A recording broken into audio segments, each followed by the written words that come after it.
हमरा कहाँ है औकात बा वहाँ से गाई औकात बा वहाँ का सामने हम का बनी बाकी तो औकात बा कि रहुआ अगर वहाँ कोड़ा चढ़ जाए तो वहाँ के चौकी के भीतर चढ़ जाए ठीक बा लेकिन राउर ही औकात बा क्यों ना ना कि रहुआ वजन में वहाँ के ये खाना बानी हाँ तो अरे मान ली कि वहाँ के तनी आज जाए तो कह कि विजेंद्र बुआ एगो काम ना करी रहुआ तो मान ली कि कोड़ा चढ़ जाता नहीं खाली हमरो के चढ़ जाए दी ठीक बा ओकरा बाद से विजेंद्र बुआ के ठीक नु सारा एथी लाग जाई वो मंच पर के बात होला हमनी के तनी वहाँ के शादी यही जब बगले में भइल बा हमरा हाँ हाँ हाँ तब वही रोड में से जीजा सारिन के यही के रिश्ता से जीजा साली के नाता से चलेला हमनी के बहुत अच्छा से चलेला आ वहाँ के मान मर्यादा भी हमके दिले बहुत सम्मान करीले ऐसे कि जब हमरा के वहाँ के जब गाइले तो रौरो कहिले हमरा के तो ई माने मर्यादा बिल्कुल बिल्कुल बिल्कुल हम वहाँ के जी कहिले हो तकले हम ना कहिले हम गाना भी गाइले गाना में बा हो कहे के लेकिन हम वो जी लगाइले का है एगो पंडित जी बनी दूसरे में सीनियर कलाकार बनी वहाँ से अच्छा वो जौन गा दिले बनी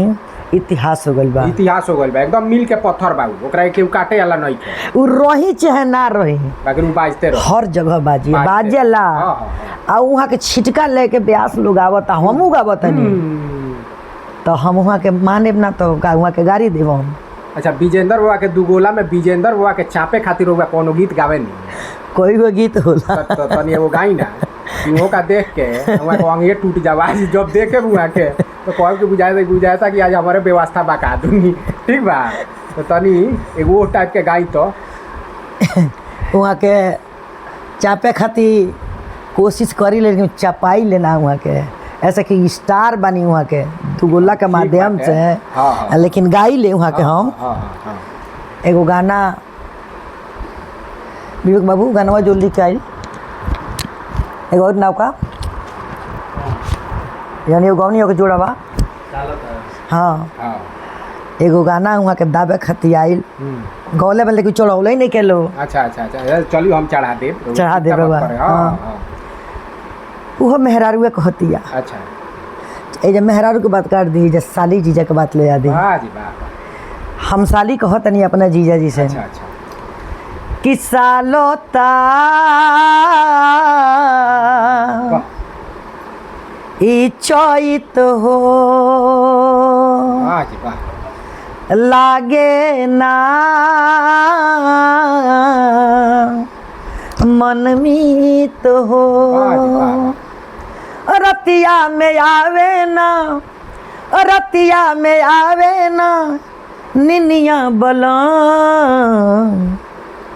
से जी या पतोड़ फे जवनिया बलम से जी या पतोड़ पे जवनिया बलम उहे के दाबे खातिर गीत है उहे के दाब दिले रहुआ अब तो दाबी ले दबाई तब नु के सब दबाए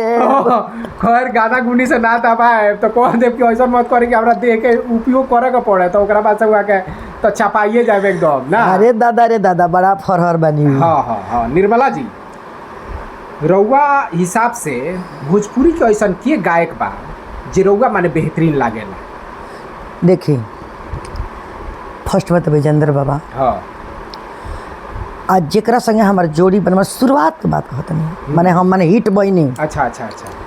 प्रभुनाथ तिवारी वही कहे नहीं आजू के डेट में कहे नहीं कि हम हिट कराओ नहीं बाकी रब उड़त है कहे दी कोनो बात नहीं है ठीक नु लेकिन रउआ सुन ले ओकर इंटरव्यू में सुन ले बानी तो कोनो बात नहीं है हम उड़त नहीं एगो रउआ एगो गुरु मान के ज्ञान दनी हमरा के जब हिट करी तो गुरुए न बनी बिल्कुल आई सत्य बात बा वायरल हम छपरे से भनी तिवारी जी के साथ है वो जा विश्वकर्मा में प्रोग्राम रहे और वो तमाम चैनल लगली सन कौन जगह के नाम नहीं खे याद लेकिन मैंने छपरे में रहे वो आ वही जा चैनल लागल आ वही जा हमनी के दुगोला भइला जानते नहीं कौन शब्द बोलनी हम माने कहे के तो ना लेकिन कहनी बाबा के दुगोला के माध्यम से जे प्रभुनाथ तिवारी का गावत रह उखाड़ के फेंकब तो चल जेबे वो कगरी सही बात दुगोला हाँ, हाँ, हाँ। आई है बात वायरल हो वायरल हो गई यही पर दुगोला